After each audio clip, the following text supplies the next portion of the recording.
Hi everyone, welcome to Brand Camp Week. Today is day 5. We are here with very special guest Jake Malinowski. Hello. Hi Jake.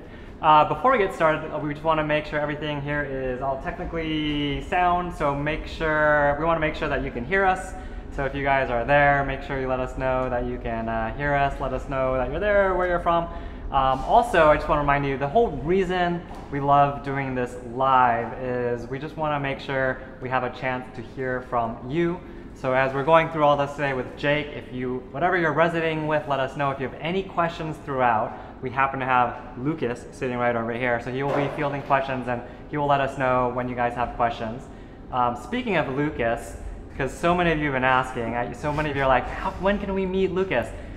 Watch to the very end, and we may just bring him out so you can meet him live. At the risk of melting hearts all over the world, I think it's going to be worth it. So make sure to stick around, and let's see, what else? I think we just need to dive into things. They are literally making concrete outside the window there, so hopefully that doesn't cause any distractions for the audio here, but shall I get started? So this is Brand Camp Week, and for those who have not yet been following along, Brand Camp Week is our week where we get to take this concept of brand and branding that we always hear about, and it's a chance for us to unpack that, make sure we understand what it is, why it's important, how to apply it to our business, and make sure that we know how to measure it so that we know that it's actually making an impact. And we've already had 4 amazing days, amazing sessions. We had special guest Peter Shankman talking to us about your unique brand.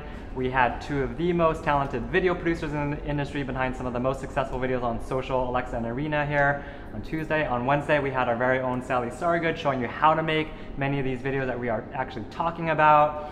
And yesterday we had the opportunity to meet many of the actual people behind these videos and see some of these videos that are having success out there. So today this is the grand finale. This is the peak of the mountain. How else can I hype this up to stress you out? So this is it. So this is the session where we talk all about how to measure success. So let me introduce Jake properly here. So Jake is our Director of Acquisition here at Animoto, which means he is not only one of the most whip-smart people here, but it means he has a ton of wisdom and knowledge, and we want to share some very practical tips that all of you can use to take away with all your video efforts. So with that, I will let you take it from here, Jake. Awesome, thanks. Really happy to be here and kind of close out the week. It's been a really exciting week, as Jason mentioned, and hopefully now you guys have a lot of ideas of the types of videos you want to create, and we're going to kind of talk a little bit about how you can measure those. I wanted to start out with a stat. I'm a data person, and so I figured I'd start out with a stat that I found. There's a bunch of them out there that talk about the importance of telling a story and really how you make that brand connection. But one that stood out was 78% of consumers really want to hear a story from a brand. They want them to be content creators. And so all the stuff we've been talking about this week is a great way to really engage your audience and get them to learn a little bit more about your brand. So what we're really going to focus on today is how do you know whether or not you did that, and what are we looking for when we're talking about success in some of these things. I want to start out with a quote that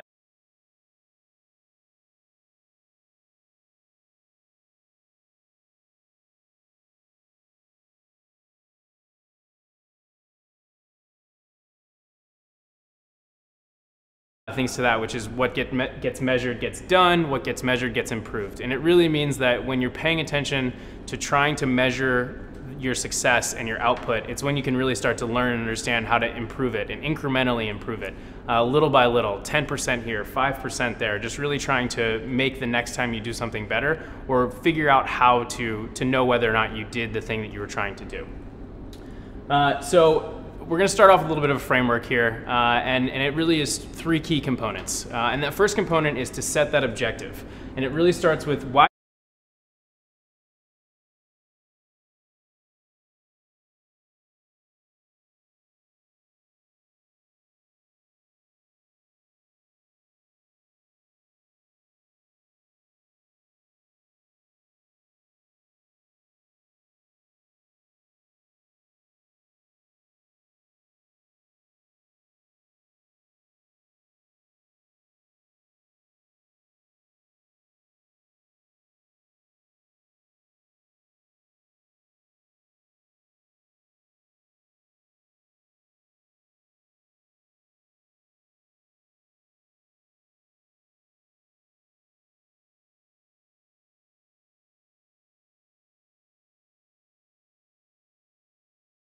thinking about what am I trying to do with this, and then how am I going to know whether or not I did that thing.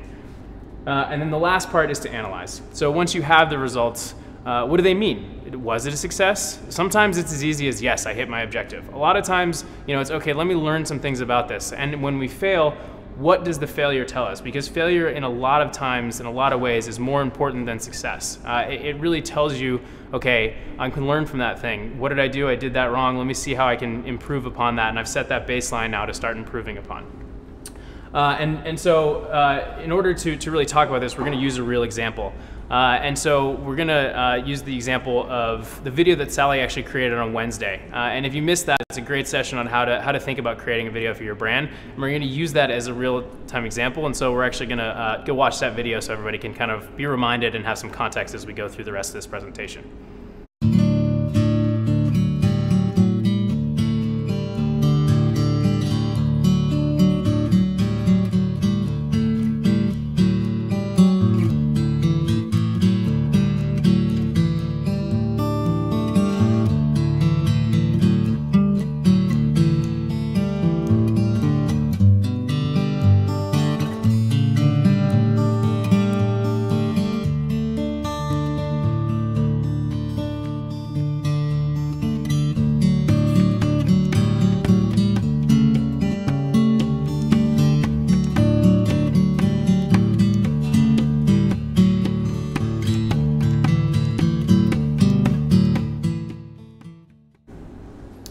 Okay, great. And thanks a lot to artists from High Street Soap who let us use this video and actually run real ads for the business. So big thanks to her and letting us do that.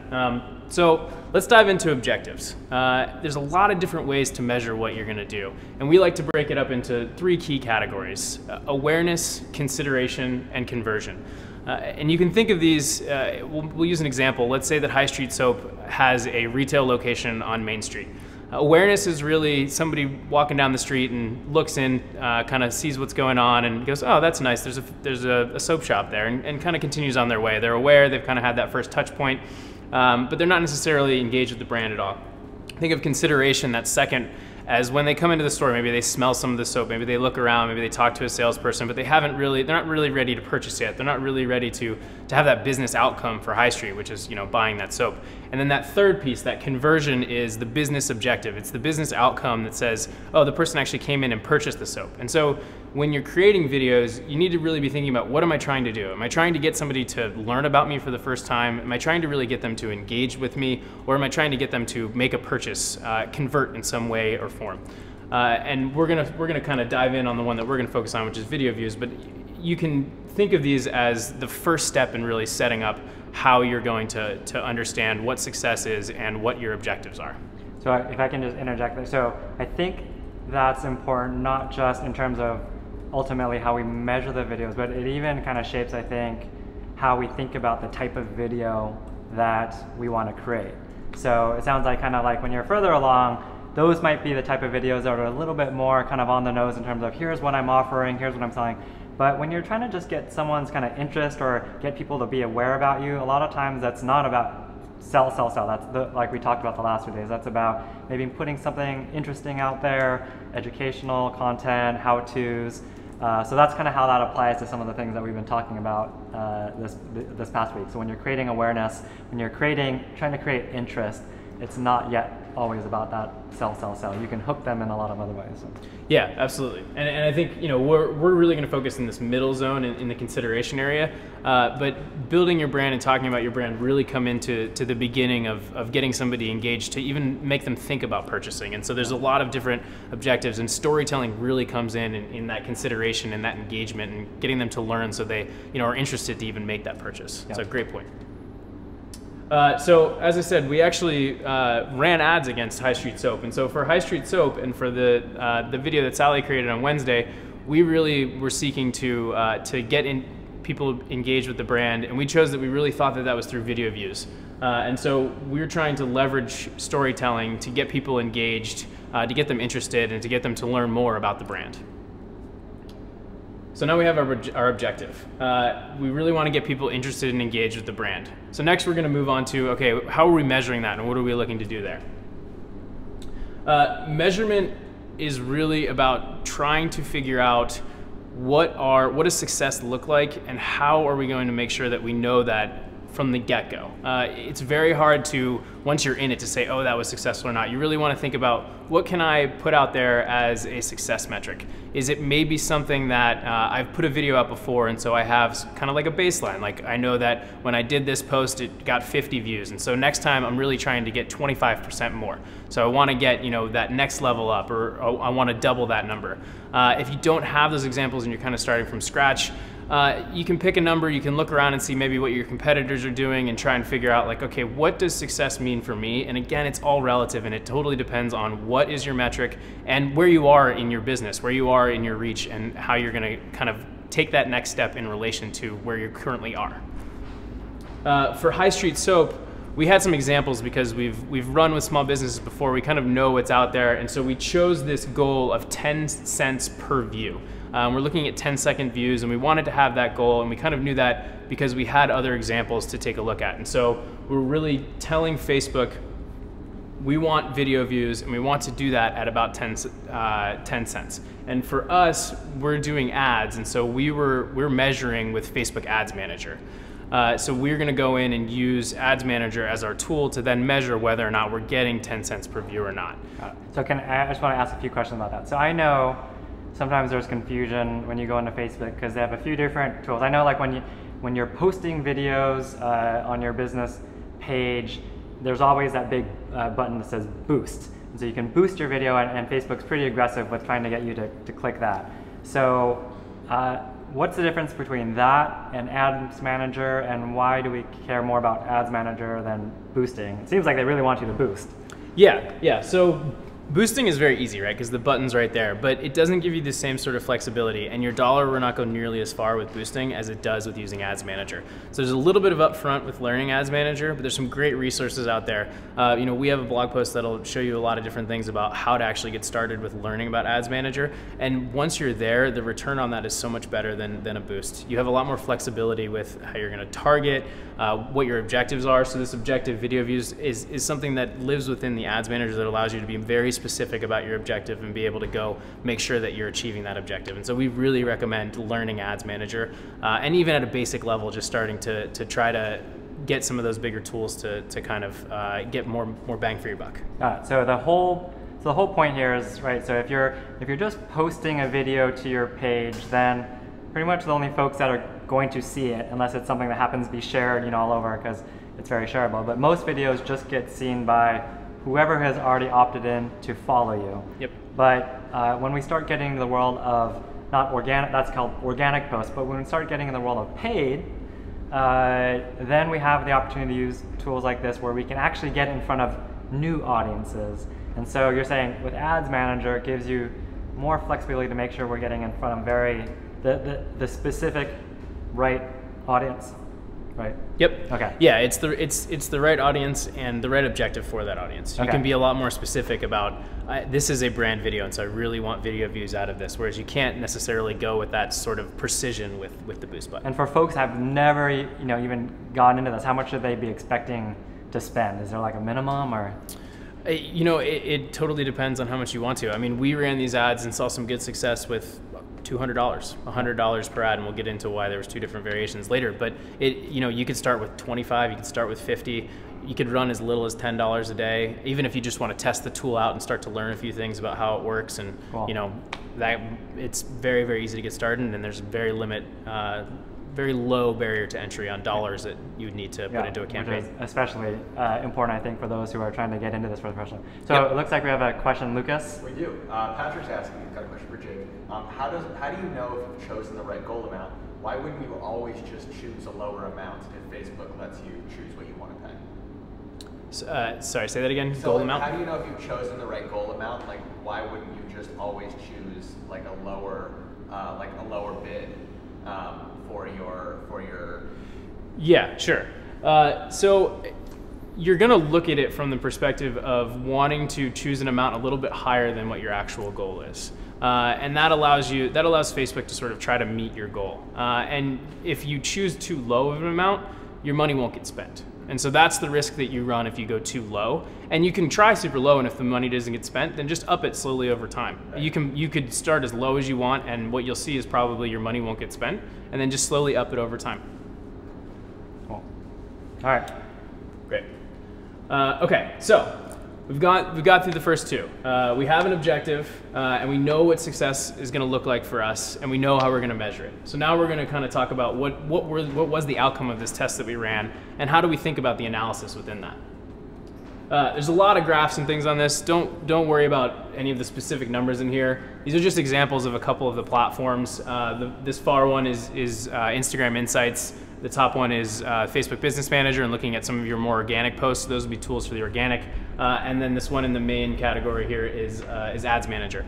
And so these are all within Facebook tools. And again, we have some great resources out of our blog post that'll tell you kind of how to use these and what it means to measure on these different platforms. But what you really want to make sure before you start is that you know which one you're going to leverage to be able to look at the results and then be able to analyze after the fact. What we're really trying to learn from the analysis is what worked, what didn't, what can we learn, and what will we want to do going forward. What are the next steps we can take to, again, start to level up the game and get that 10% better, that 15% better, whatever it might be.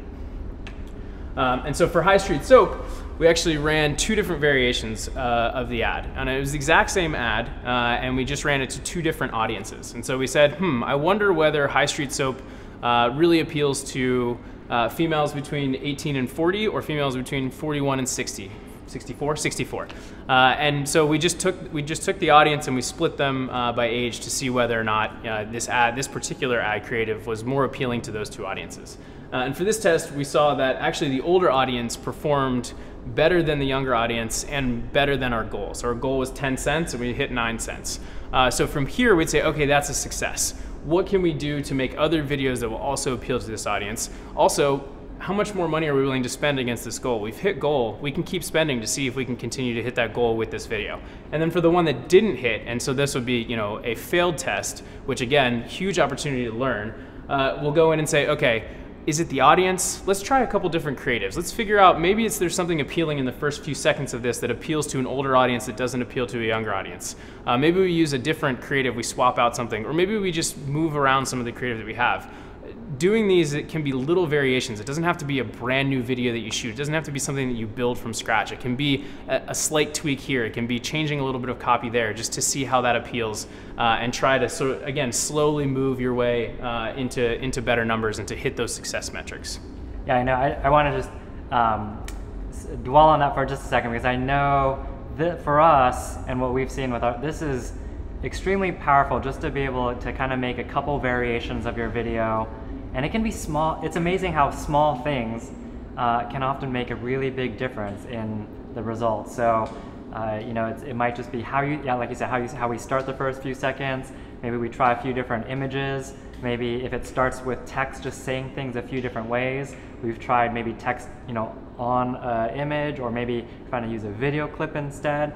And they're not normally kind of like a one-size-fits-all rule. So you just have to try a bunch of things, but it's always surprises me how little things can oftentimes make a big difference in the video. But I also loved how you're saying this was the same video, right? Yes, exactly. So we're just trying. What are some of the different types of I guess targeting filters, whatever that Facebook provides, that you might try testing for someone who's like just getting started? So I love maybe different age brackets, but what else might people want to try?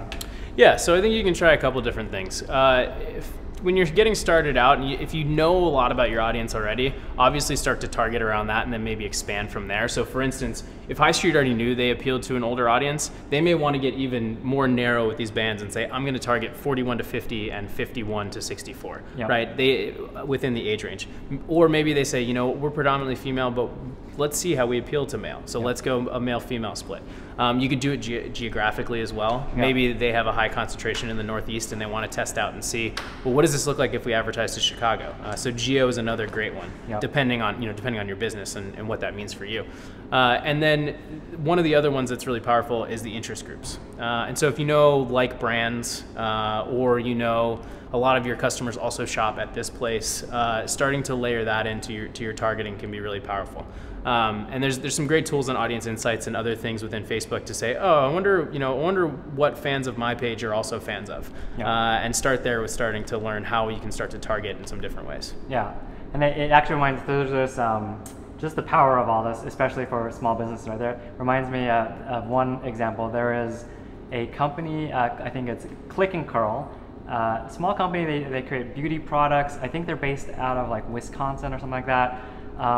And they created a video, spent maybe like $100 on it on Instagram. And like the fact that their video, this small, I think 10-person company in the Midwest, can have a video in between some international powerhouse like Dior and Chanel or something like that. It's just mind-blowing. Like if you think about the world of TV, there was no way a small business would ever have that kind of opportunity to have something next to something like Chanel or Dior. So social media is really kind of level the playing field and giving businesses small businesses all sorts of opportunity to be seen by people that maybe in the past were really hard to get to. And the whole reason they're able to is because of these tools that really let you target very specifically who you want to be seen by. And so for like $100, you can get seen by exactly who should care about you. So anyway, just wanted to throw that in there. Yeah, absolutely. All right, so we've run through the test, and so to recap here, we started out with an objective. We said we want to get people interested in the brand, so we're going to create a brand story, and we're really going to try to figure out how to target that against some sort of engagement metric. Then we chose our metric. We said we really want to do cost per 10-second view, and we're going to run an ad, and we know that our goal is somewhere around the 10-second mark, and we're running it as an ad, so we're going to use Facebook Ads Manager. So we have our measurement, we know what success looks like, and we know how we're going to measure success. And then we took a look at the results, and we said, for this objective and this video, it actually performed really well for the 41 plus group. That beat our goal and was better than that younger audience. And so we have a lot of learnings that we can go off of there, again, to create other videos that have similar elements. Maybe it's something about the bathwater or something in the beginning of the video that really appealed to the older age. Maybe younger kids don't take baths, don't know.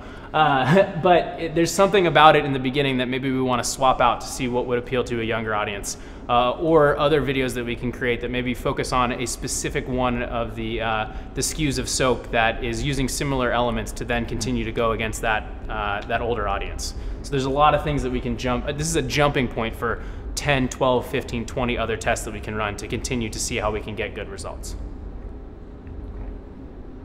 All right. Cool. Cool. All right. Are there any other questions? So let me just ask.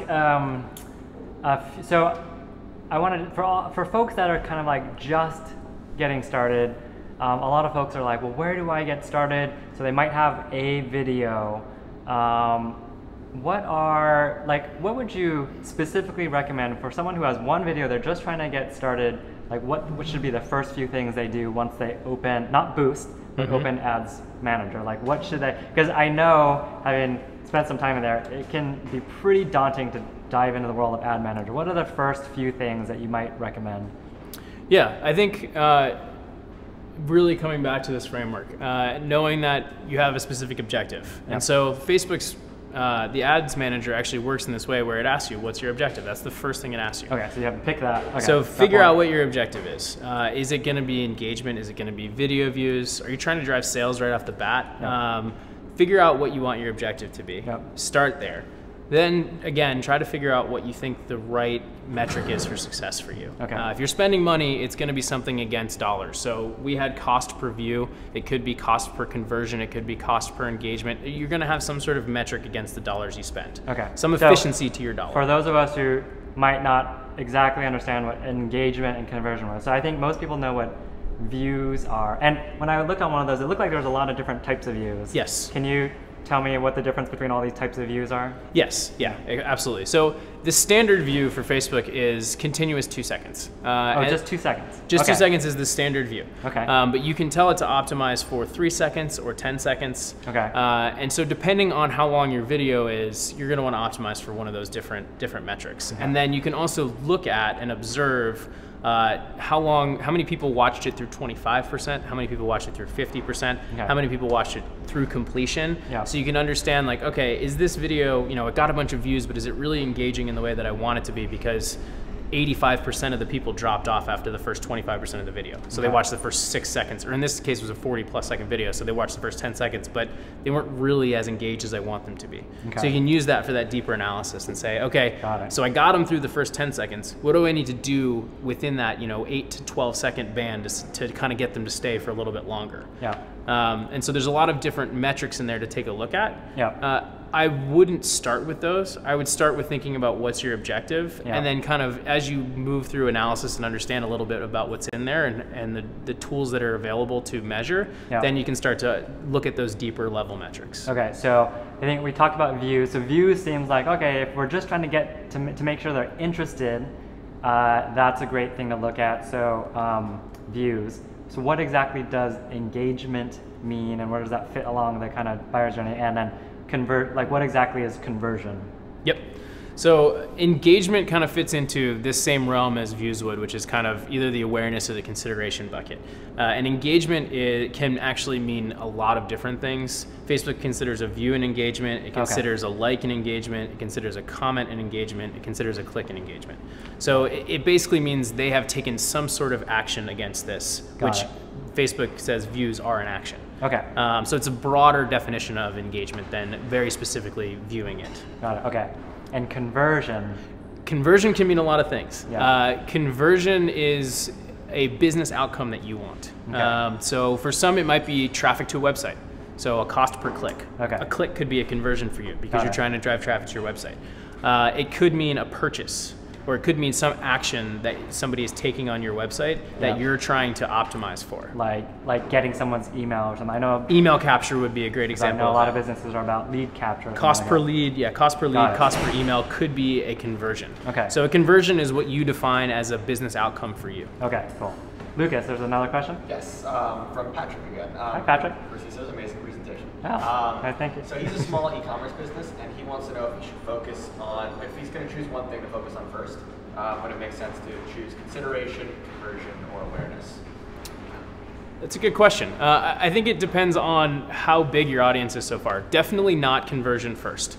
Conversion is something you want to start to think about a little bit further down the line, but it's in that engagement and consideration phase most likely. If you already have a small following and you're doing decently in some of your organic posts and you want to kind of expand that, you're looking at engagement either in the awareness or consideration bucket to start to expand your audience a little bit. And once you sort of build a mass of enough people, that's when you can start to kind of think about, okay, now I'm going to try and convert these people that I've gotten to follow me and to start to engage with my content a little bit more. Perhaps they've clicked onto your website or they've started to follow you on social. So I would start in either the awareness or consideration bucket, depending on the size of your audience and what you really think is valuable for you. So I know, because we sit down and we look at a lot of results of a lot of different videos. So a lot of times we run these tests and we're trying all these different things.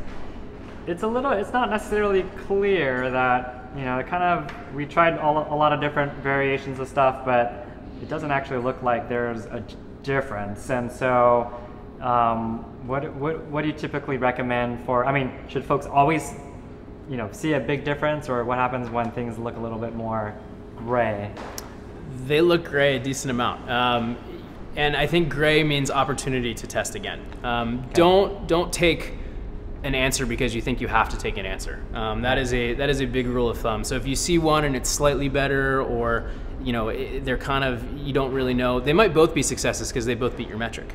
So maybe in this case, it wouldn't be clear that one audience was better, but they had both beat our metric, or they had both lost, and so we need to go back and try and figure out, okay, why did they win or why did they lose? There's not always a one clear winner, and often there's not. But that means that there's an opportunity to think about what was either really working about both of these, or all 5 of these, or whatever it is, or what wasn't working about these that I need to think about changing, and what commonalities can I find between the variations that say that's why they performed all the same. Good point.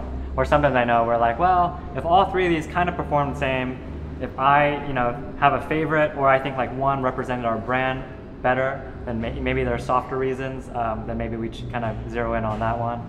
So Another question I get asked a bunch when I'm out and about, like at conferences and stuff, and I'm not sure if I answer this right, is because I know you kind of need enough volume of people seeing these videos for it to be, you know, significant.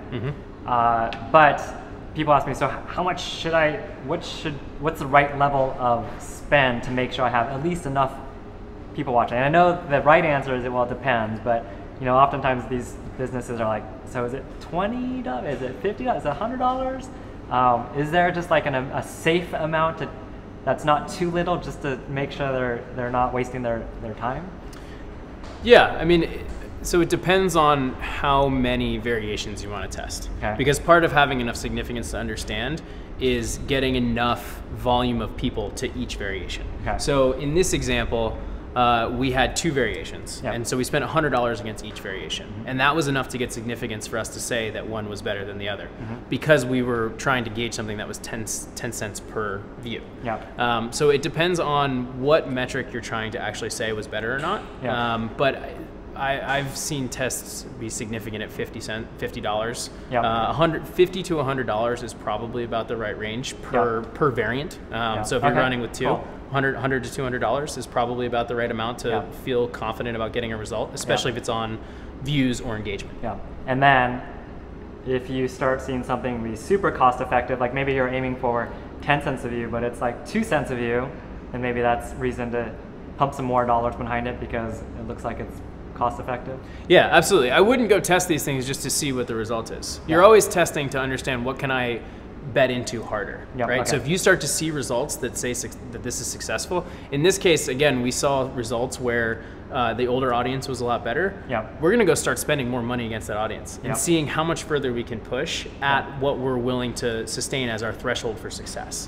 And so you're not spending $10 to just like no. You're spending $10 to say, where does my next $100 go? Where does my next $200 go? Because I know that this metric will help my business move forward. So I know some other quick tests that we've done that you might want to try. Landscape versus square, we've shown how you can do that with Animoto. You also have the ability to target folks watching on mobile versus desktop. So if you think about folks on mobile, they're a bit more on the go, often not listening listening to the audio. So you might try some variations with and without audio, or perhaps more text on those videos for mobile. We talked about the different filters and demographics. We talked about different creative. So there's all sorts of ways that you can test different variations. And you've mentioned a few times that we have a great post that really walks people through how to get started with Ads Manager. So Lucas, if you could post that, awesome. So great, well, thanks Jake for all your wisdom and information. So that wraps up day 5 of Brand Camp Week. Hope you guys have learned a ton. Everyone's cheering. Make sure to keep leaving comments and questions. Even if you're not watching this live, we will be in the feed answering everything that you guys have to ask. I want to thank Jake. I want to thank everyone that's been part of this whole week.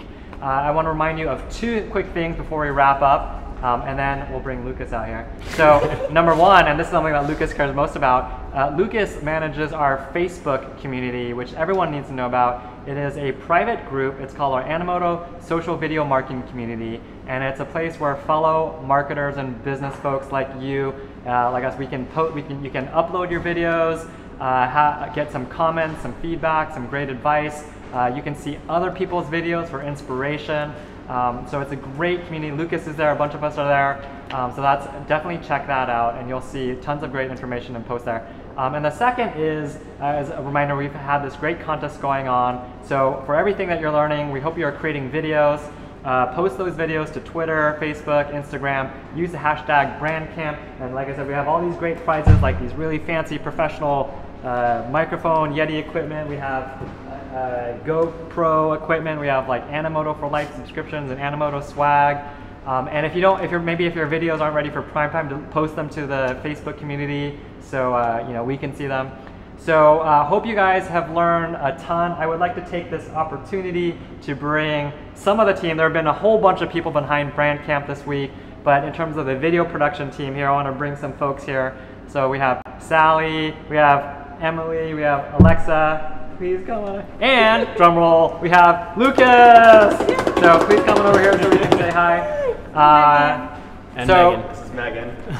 Oh, and Megan, who is, she's like the mastermind behind all of this, so, but she's not here right now. And here's Alexa. So we want to thank you guys for joining us this week. Hope you guys have learned a ton.